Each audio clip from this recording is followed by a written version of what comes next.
नमस्कार साथियों, मेरा नाम है संदीप गुसाई। केदारनाथ धाम के कपाट खुलने की तिथि के साथ ही आप सभी अपना अपना जो प्लान है चार धाम का या केदारनाथ धाम का या बद्रीनाथ धाम का प्लान कर रहे होंगे। आज मैं आप लोगों से केदारनाथ धाम में एक ऐसे आश्रम की बात करने जा रहा हूं जिसका मैंने पहले भी आप लोगों के लिए 2 वीडियो बनाए थे। दरअसल केदारनाथ धाम इस समय सबसे चुनौतीपूर्ण यात्रा है। चुनौतीपूर्ण इस तरीके से कि वहाँ पर एकोमोडेशन की स्थिति इतनी नहीं है जितनी वहाँ पर जो श्रद्धालुओं की या तीर्थयात्रियों की भीड़ उमड़ती है।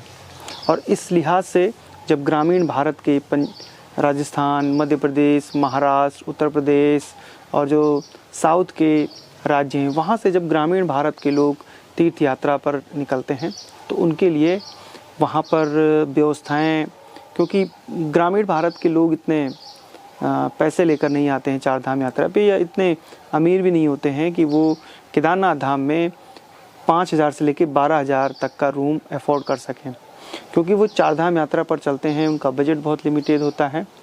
और केदारनाथ धाम में जो साधु महात्मा हैं उनके लिए भी ये आश्रम एक तरीके से वरदान साबित होता है। तो सेवा भाव चल रहा है पिछले करीब 6-7 सालों से।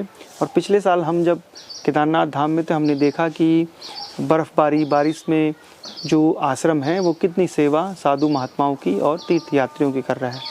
वहाँ पर जितने भी सराय बने हुए हैं या धर्मशालाएं बनी हुई हैं, दरअसल वो ये एक तरीके से उन लोगों के लिए हैं जो जिनके तीर्थ पुरोहित उनकी सेवा करते हैं। जैसे पंजाब एंड सिंध हाउस है, जैसे बीकानेर हाउस है, जैसे राजस्थान हाउस है, मेरठ भवन है, या फिर जो महाराष्ट्र के लोग हैं तो महाराष्ट्र भवन। इस तरीके से बहुत सारे अलग अलग भवन बने हुए हैं। तो वहाँ पर तीर्थ पुरोहित अपने जजमानों को ठहराते हैं और ये पहले से ही परंपरा रही है। पिछले 8-10 सालों में ये परंपरा टूट चुकी है। अब न तो जजमान उस तरीके से पहुँच रहे हैं कि वो अपने तीर्थ पुरोहितों को ढूंढें, और न ही जो तीर्थ पुरोहित हैं वो अपने जजमानों को ढूंढ रहे हैं। एक तरीके से दोनों तरफ से ये व्यवसाय की शक्ल ले चुका है। इसके बीच एक आश्रम ऐसा है जो आप लोगों के लिए रहने और खाने की व्यवस्था करता है। तो वो आश्रम है बाबा बर्फानी आश्रम, जो ठीक हेलीपैड जो है उसके ठीक सामने है। जितने भी श्रद्धालु वहाँ पर पहुँचते हैं, चाहे वो 100 हों 200 हों, सभी के रहने की और खाने की व्यवस्था आश्रम की तरफ से की जाती है। और आश्रम में भी लगातार जो संख्या है वो जब पीक सीजन होता है तो काफ़ी ज़्यादा रहती है। अब सबसे बड़ा सवाल ये है कि आश्रम में जब आप पहुंचते हैं तो देखते हैं कि वहाँ पर साधु महात्मा हैं। राजस्थान, महाराष्ट्र, गुजरात और मध्य प्रदेश, उत्तर प्रदेश या उत्तराखंड के भी जो और ज़िलों के लोग वहाँ पर पहुँचते हैं तो वो वहाँ पर उनके रहने की व्यवस्था की जाती है। जब आप केदारनाथ धाम पहुँचें, अगर आप अफोर्ड कर सकते हैं तो आप जो सराय हैं, जो धर्मशालाएँ हैं वहाँ पर रुकिए, लेकिन एक बार आश्रम ज़रूर जाइए, क्योंकि केवल एकमात्र वही आश्रम है केदारनाथ धाम में जो जिनके लिए जो गरीब श्रद्धालु होते हैं या जो साधु महात्मा होते हैं उनकी व्यवस्था की जाती है।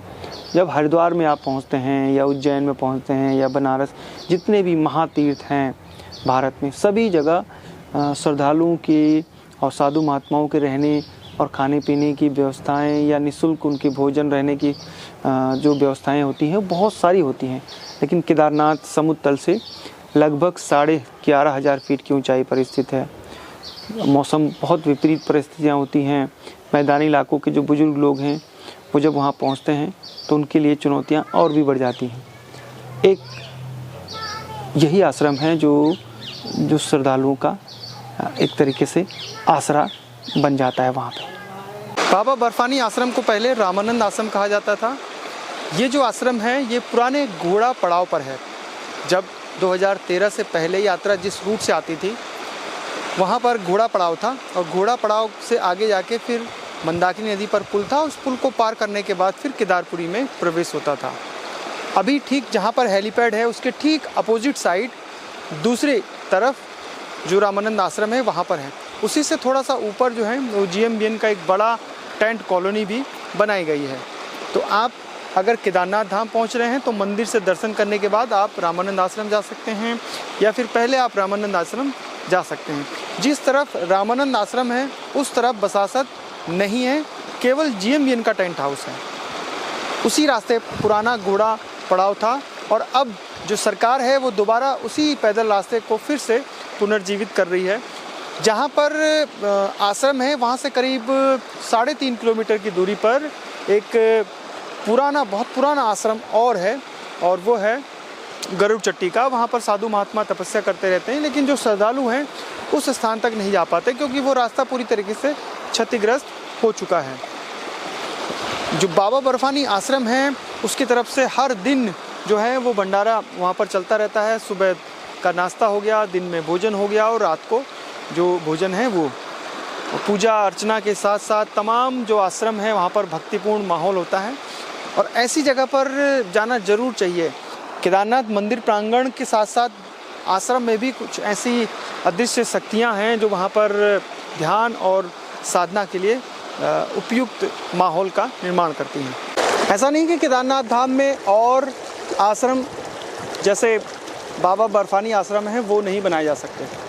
दरअसल पूरा जो केदारनाथ धाम है वो एक केदारनाथ नगर पंचायत भी है, और एक जैसे नगर पालिका होती है, नगर निगम होते हैं, वैसे ही एक नगर पंचायत भी है। नगर पंचायत की अपनी ज़मीनें भी हैं, लेकिन आज तक वहाँ पर कोई जो एक छोटी सी धर्मशाला या करीब 150 लोगों के रहने की कोई भी एकोमोडेशन नहीं बनाई गई। न तो जिला प्रशासन ने बनाया, जोरू दुर्गप्रयाग जिला प्रशासन ने, और ना ही जो BKTC है यानी बद्रीनाथ केदारनाथ टेम्पल कमेटी उसके द्वारा कोई बनाया गया। उसकी ज़मीन भी है मंदिर के ठीक राइट साइड में, लेकिन वहाँ पर भी कोई व्यवस्था नहीं है। हर साल जब यात्रा खुलती है तो जब धीरे धीरे ग्रामीण भारत के लोग आना शुरू होते हैं, जिनके पास पैसे नहीं होते हैं तो किसी तरीके से केदारनाथ धाम पहुँचते हैं, या जो साधु महात्मा लोग होते हैं जो देश के अलग अलग कोनों से आते हैं, उनके लिए रहने की व्यवस्थाएं होती हैं। और पिछले साल हमने देखा कि रात के समय 12-1 बजे जब हम जा रहे थे मंदिर प्रांगण के आसपास, लोग रात भर खुले आसमान में ही अपनी जो रात है वो बिता रहे थे। पाला पड़ता है, बर्फ़ गिरती है, बारिश होती है, ठंड लगती है, टेम्परेचर रात को वैसे भी 0 और 0 से नीचे चला जाता है।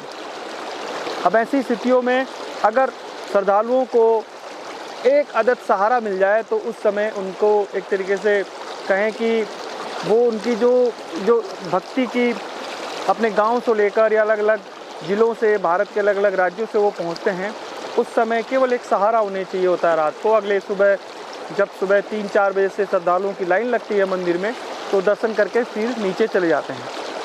ऐसी स्थितियाँ जो बद्रीनाथ धाम है या फिर गंगोत्री है या फिर यमुनोत्री है वहाँ नहीं होती हैं। यमुनोत्री में करीब 5 किलोमीटर की चढ़ाई के बाद सभी जो श्रद्धालु हैं वो वापस आ जाते हैं, क्योंकि यमुनोत्री जो मंदिर है वो बिल्कुल गॉर्ज में है और वहाँ पर कोई भी व्यवस्था नहीं है रहने की, तो सभी को वापस आना होता है। वैसे भी ज़्यादा दूर नहीं है, सुबह लोग चलते हैं, शाम तक वापस आ जाते हैं। गंगोत्री में गाड़ी जाती है तो लोग फिर अपनी दर्शन करके और वापस आ जाते हैं उत्तरकाशी या फिर जो और भी छोटे छोटे पड़ाव हैं। और उत्तरकाशी और आसपास के बहुत सारे इलाकों में भी रहने की जो निःशुल्क व्यवस्थाएं होती हैं या जो अलग अलग धर्मशालाएं हैं उनकी तरफ से की जाती हैं। बद्रीनाथ में भी ऐसा ही है। बद्रीनाथ में आप अगर वहाँ पर देखें बद्रीनाथ धाम में, तो वहाँ गाड़ी जाती है और उसके अलावा भी वापस आ जाते हैं लोग, या फिर गाड़ियों में भी अगर दिक्कत है तो गाड़ियों में भी वो रात बिता सकते हैं। केदारनाथ धाम ही ऐसी जगह है जहाँ पर मुश्किलें सबसे ज़्यादा आती हैं। BKTC जो है बद्रीनाथ केदारनाथ मंदिर समिति 1939 यानी 1939 से जो बद्रीनाथ और केदारनाथ के साथ साथ 49 जो मंदिर है उनका जो प्रबंधन है वो संभाल रही है। उसमें मधमेश्वर धाम भी है, तुंगनाथ धाम भी है, ओमकारेश्वर मंदिर है, काली मठ है, बहुत सारे मंदिर हैं।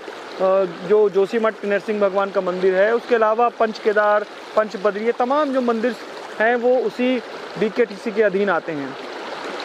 चढ़ावा होता है उनका, अपनी जो जितने भी कर्मचारी हैं उनकी सैलरी निकलती है, लेकिन आज तक BKTC ने कहीं भी कोई धर्मशाला उन जो श्रद्धालु हैं गरीब उनके लिए नहीं बनाई।